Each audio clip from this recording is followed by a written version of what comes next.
Now is the era of supercuts. So you can't put episodes on YouTube anymore because they get they just copyright.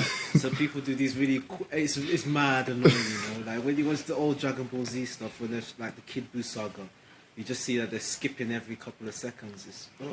Drives me crazy. Yeah, which brings me on to the next thing. Actually, that's a good segue of things being flagged. So basically, there's a YouTuber called Totally Not Mark, and then he does a lot of like video essays. His stuff is really good.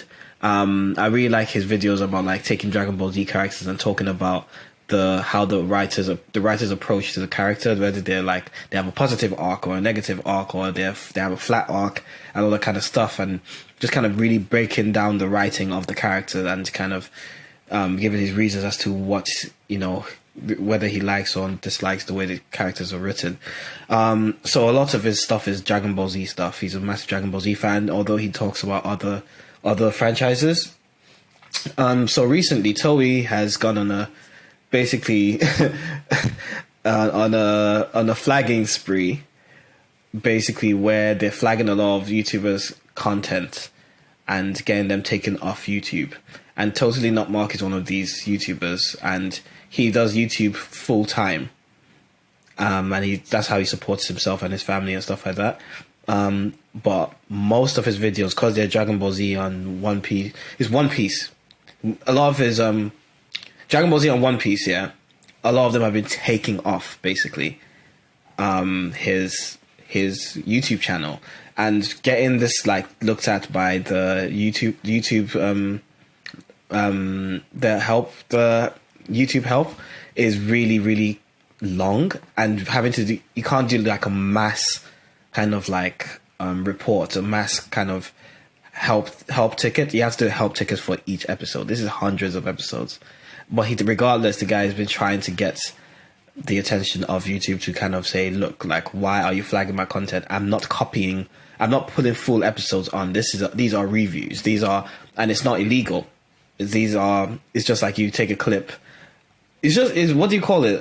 It's fair use. It's fair use. It's not him uploading full episodes. Meanwhile, there's full episodes of Battle of the Gods on YouTube. And he's like, why aren't these guys flagged? Meanwhile, people like me who are actually talking about your content and stuff like that, actually helping promote your stuff as well, just because we have a passion for it, you're flagging people like us, and then now we have to work hard, and now we can't pay our teams and stuff like that because you're flagging us using a system that is very, very flawed. So you have to bring out a kind of like an appeal, talking to just explaining his situation. And it was really, really sad to watch, actually, because it was like, this is the guy's way, like, means of life, and he can't, like, he's had maybe 2 or 3 videos put back up, but there's so many more videos, so yeah, that's just a really sad thing to see, really. And it's affecting quite a few YouTubers as well. It's a sad situation. It's this ever since this whole content ID system came in place, how many years ago? I mean, guys at Angry Joe have talked about it, like their content just gets flagged for whatever reason. And the thing that's so messed up about it is that even if, like, we know like his stuff is fair use, is transformative, legally he has a basis to actually appeal and win. But say you just appeal it and then you have 30 days to appeal back. And then once you do that, the company then has to respond, and they have up to 30 days to respond.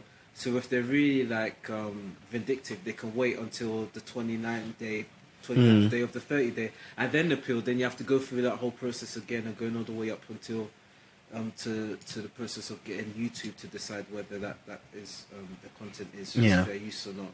And imagine, as you said, you can't do that you can't just mass appeal them. You have to do them one by one. So I think Mark estimate that it will take him up to 31 years for him to actually appeal every single one of his videos, that have been flagged for copyright. So it's very exploitative.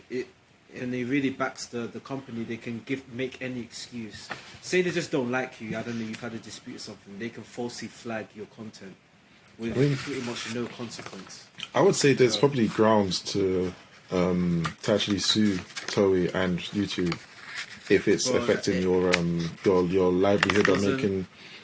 It's pointless, and I'll tell you why it's pointless, because people have done this before. If you're a big company like Toei that have, they've got so much money, they've got so many lawyers, all they can do is that, okay, you say, okay, I'm going to sue you, fine. They'll just keep rolling and going along because they have the resources to just kind of push this along and keep going, and then you have to, pay the legal fees and the time and the resources and all of that. At the end of the day, you're just going to end up, they're going to end up winning, or you settling somehow.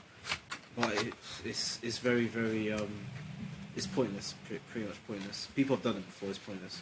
If you unless you're a big company or you have a lot of money to actually invest in legal fees and stuff like that, you just end up just putting yourself to the ground in terms of resources. So no, that doesn't work, unfortunately.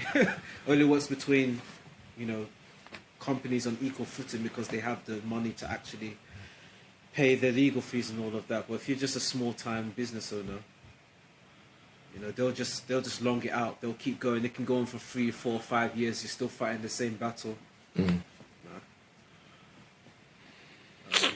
Yeah, that's really sad, especially when they've got other stuff coming out. Like they have One Piece movies coming out, and then like the Dragon Ball superheroes coming out as well. And people like Totally Not Mark would normally be talking about that, but he's like, I can't support these guys because they've basically put me in such a bad situation.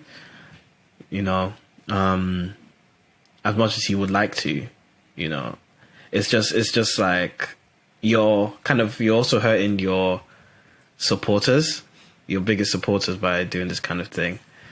So yeah, it's just one of those situations where it's like the little guy kind of loses. It's just a shame because his content is so good, and he doesn't use any of the he really follows the fair use process.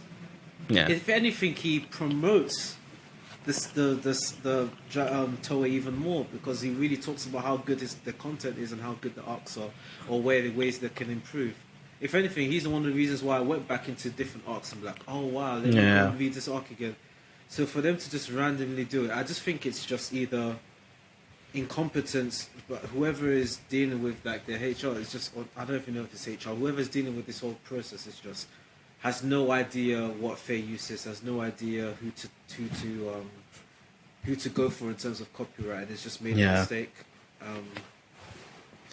But yeah, because it just came out of nowhere, I just suddenly, after 3 years of some of the content is like 2-3 years old, and suddenly say, you know what, all of this content is copyright. I'm just gonna mass flag all these stuff, and they were even mass flagging things that had nothing to do with Toei. So, I don't know, but yeah.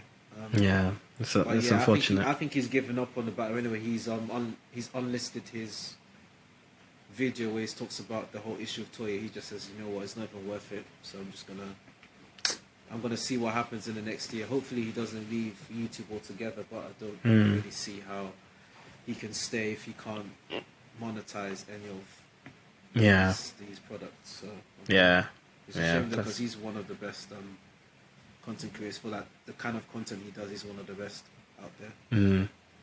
Yeah. But yeah.